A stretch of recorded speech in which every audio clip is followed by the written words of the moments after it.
loose landscape. Surprise, surprise, right? That's what I paint every time because I love loose landscapes. And I've not been painting them lately because it's seasonal change from fall to winter. And so everybody has been painting fall all over, or winter all over everywhere, and I'm not ready for winter. I'm still kind of in the fall season, which makes it very difficult to embrace all these very bright and a tad excessive Christmassy like things. And so I don't know what I'm going to paint today. I was going to, I don't know. Let's just spray my paper down with water. It's 100% cotton. Let's play with a loose, this is a brush I actually cut up. It's, some people call it a foliage brush. I'm just going to call it a cheap, inexpensive brush. So I'm going to use some water here, wet my brush, and I'm just going to play with whatever I grab.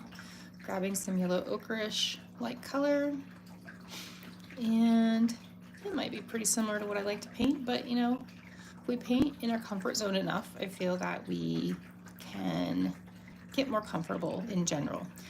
And then we can start branching out and trying other things and trying different things and trying different techniques and different ways that people do things that maybe aren't like yours, but you can start incorporating bits of those things into your practice. And I think that's what's fun about watercolor practice, is that nothing has to be set in stone, right? You can try all these different things and use your methods and use the way you do things, and take the lead that way. So I am just getting color on the paper right now. That's all I'm doing. Playing with different colors. Let's grab something, maybe, let's go, this is gonna be a pinkish purplish color, I believe. And it's a little more brown than what it looks like on my little swatch here. Let me make sure that's the right color. Aubergine, yep, that is aubergine. And so I'm not a fan of that necessarily. So let's mix some red and some purple here that I happen to have already mixed up in my palette. I like to use what I already have mixed up. I think it's a nice way to use up colors. It's a nice way to kind of just play with randomness. I'm not one of those people that mixes enough color and makes it last the whole painting. I personally like when things kind of go different. I like when things aren't always predictable in watercolor. I think if watercolor is super predictable, I'm pretty sure I would lose my interest.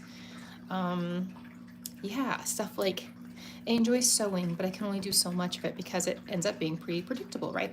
Ends up, you know, if you're making a quilt or something, which I do make quilts, or if you're embroidering, it's kind of predictable. It's therapeutic, but it's more predictable than this, right? You know what you're going to end up with because it's a pattern. You know exactly what things are going, what direction they're going, because you're following a pattern or a recipe.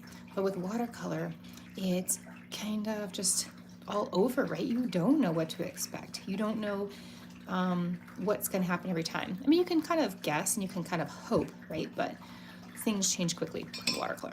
Okay, you didn't like that I got rid of all my fun orange color there, so I'm just going to go back in and drop a little more in. And again, I'm just using a really inexpensive brush that I've cut up, so I'm getting all this texture. And if in the end I decide the texture is not for me, what I like to do is just take a dry brush and we can kind of sweep things in a direction that we like more and soften everything up. And if you don't want to do that, or if then you get it like that, you're like, that's kind of boring. Then what I like to do is take a little bit more of the colors I've been using, darkening them up a little bit, and adding some more, not more, but adding depth to the sky. So we're just gonna add some clouds coming through. We'll grab that orange again that we had down here. Maybe sweep some of that through. We can add some texture back here, a little more depth in other places. Suggestions of things. Hi, hello, hello. And just kind of let things flow. And nothing has to be anything, right? This doesn't have to be a particular landscape. This doesn't have to be from a reference photo. This doesn't have to look like anything right now. It can just be something you're exploring, colors you're exploring, things you're playing with. And it just doesn't have to represent anything or mean anything. You can just play with things because that's fun. And why not? So I'm just kind of dropping more color in where I think more color might behoove. You can imagine maybe a sky, maybe a stormy, moody one. I can perhaps, right, starting to kind of maybe suggest that. Maybe we add some darker from our sky. Maybe we add some darkerness down. Darkerness, that might be a new word. Darkerness, we add some purples down here. We can play with the suggestions of little shadows or maybe foliage, some more clouds sweeping in. And I'm just kind of playing around. And if you're new here and you don't know, I don't paint realistic. I just paint loose and play with color. Not a traditional classic artist type person. I just like to play with color and see where that takes me. And that is about it. I paint what I feel. I don't paint upon commission or that kind of thing. I just paint strictly what I feel, and what is in the moment is very intuitive. No reference, not no reference photos, but often not a reference photo. Often it's just me deciding at the very last minute what I'm painting. And even then, sometimes I don't know. So it's just kind of fun in that way. But by all means, if you're a detailed person, I'd say that is where you would land. And that's kind of what I find amazing about, for instance, Instagram community, is that everybody's so dang different, and everybody's from somewhere different. And it's amazing that, you know, just all these different people with different styles and different everything can all come together. And I love that. So I am just going to add some suggestions of trees back here. Maybe some darker areas. I don't put my colors where you can see them, because I think that's part of the enjoyment of watercolor. I think that for you to really fall in love with watercolor and learn it, that you kind of have to mix your own colors. And there are plenty of videos out there that people will mix for you side by side and step by step, but I'm not one of those. I just like to paint and talk about all the things that are amazing and wonderful about watercolor. And that's about it. I'm not your step by step, this is how you paint kind of person. Like I said, there are plenty out there that do that. And yeah, so I just kind of like to play with color. And that is really kind of it. Let's see, let's grab a little bit more darker color for this sky area. Again, I'm just taking old colors on my palette and mixing them together to make kind of a darker gray. So I've got purple, I've got blue, I've got, you know, just all these different colors, and I'm just mixing them all together. And so it makes one darker color than what I already have. And instead of using, you know, say a black or a gray. I don't think I own a gray. I've never owned a gray color. I have a few blacks that are, you know, tinted with different colors, so I guess that could be considered a gray. But tapping in for clouds really works for me. I don't know if I struggled before because I was trying really hard to make specific cloud shapes, and so tapping really just gives you the freedom to let the water and the color do what they need to do without being overly tedious of trying too hard to get things in a certain way. Okay, a little step darker here. And let's see, we can add a little tiny bit of sepia, so that's a brown color to that. And just get a little bit darker and moodier in some of these spots. Just a few of them. You want to do at least more than 2 spots, so if you're darkening up an area, don't just do it in 2, make sure you do it in an odd number. You know, the rule of 3s or something like that. I'm not a big rule follower, but for this kind of thing, I think it's really important to make sure you do it in a few different spots. Is this an amazing piece? No. Was it fun, and is it loose? Yes. So that's all I'm going for. I'm not going for amazing and, you know, whatever. So if you're not, again, just kind of meh about things, you can go in with your brush and just soften things up a little bit. If you don't like down here, just sweep a little bit. Sweep your trees up into that sky a little bit. Soften the clouds a little more. I'm doing this extremely gentle with this brush so that I'm not taking, removing things or moving them so far. Okay, I'm gonna dry. I'm gonna turn the sound off so you don't have to listen to the dryer real quick.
Okay, I usually mute so that you don't have to listen to that dryer noise because it's pretty loud.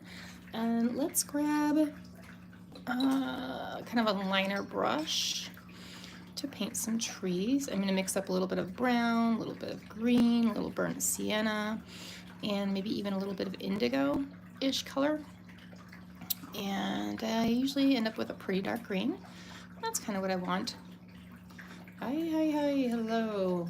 And I am going to give us some moody foreground trees. And there are a ton of tutorials on how to paint trees on YouTube, here on YouTube. And so I won't bore you with those details because I feel that you kind of just have to start painting them if you don't feel that you're very successful with them. You just have to keep painting them, painting hundreds and hundreds of trees. And eventually you'll just kind of find what brush works for you and what style works for you. And it all kind of clicks eventually. Now, can I do any style tree? I cannot. I can only do this kind of style, this quick and loose and fast kind of tree style. All the other ones basically have evaded me and I really struggle with them. And so there are just so many different trees though to be able to paint, and it's worth exploring all of those. All right, so I'm gonna put a few more back here. Typically your ones farther back would be a little bit lighter, right? So if this tree is darker than I want, what I can do after I'm done painting a few, maybe I just want to put another one right here. What I can do, paint it, rinse my brush, grab a round brush, dry it, rinse it, dry it off a little bit, and just sort of smear that bottom so it's a little less obvious. Then what we can do is take a dry towel and just pat on top of that to get a little bit lighter so that it pushes more back in the back. Do you ever watercolor with salt too? I don't love salt. I do it, but I don't have a consistent result, and it kind of gets a little, I wouldn't say unpredictable because I love unpredictable, so I guess it does, but I just haven't had the best fun results with it. I think it definitely has its place though. If you love it and it brings you joy, then absolutely. I think it just doesn't bring me as much joy as I wanted it to, so I don't use it very often.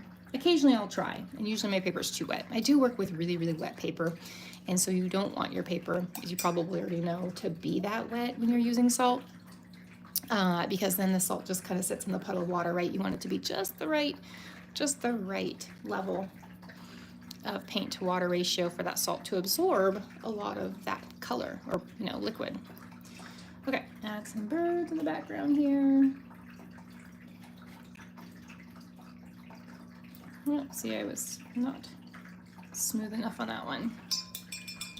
Yeah, I've done a lot of snow and salt. Again, it's just not super my cup of tea, but you can absolutely do that, or I prefer to kind of just sprinkle water in it, or a little bit of even white opaque-ish paint, and kind of let it do its thing. But I have done it with salt. I just don't really love it. But again, if you do, I would absolutely give it a try. And you can use all different salts. So I would experiment with all the different salts that you have. and see what, you know, works the best. And there's tons of YouTube videos on that too, if that's something that you didn't want to necessarily do yourself, but you wanted to find out. I did pick up a little too much paint on this one tree, but I don't know if I want to mess with it. So I might just drop in a little bit more color here. And then just, yeah, I think it just picked up just too much. So then like more like a skeleton tree. There we go. I'm gonna dry this real quick. I'll mute you for 1 minute.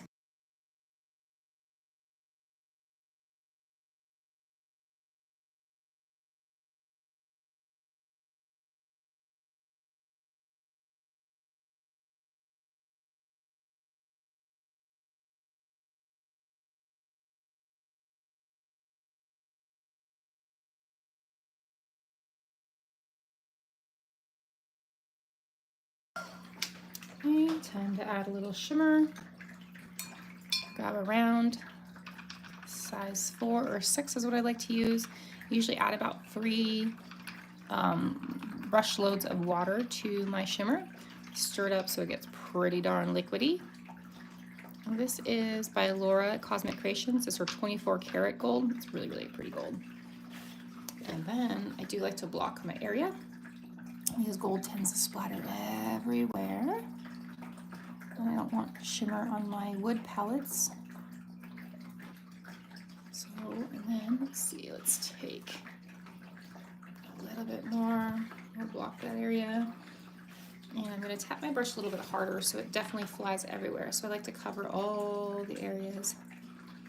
And then once you get the main big spots out, if you splatter more, you'll get these nice little fine ones. You can also use a toothbrush. You can use all sorts of different ways. You can use your thumb on the brush and just kind of flick the brush. I prefer not to touch my paint as much as I possibly can not to. Yeah, not really a big fan of all that on my skin. But I know a lot of people don't mind, so touching it would be just fine.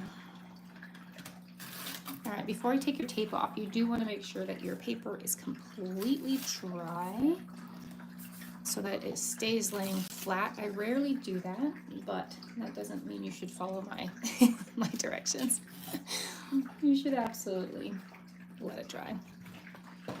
All right, and that was it. Just a little suggestive, intuitive landscape with exploring different colors. It's not perfect, but it doesn't have to be. It's just an invitation to have fun, invitation to play, and I'll see you next week. All right, bye.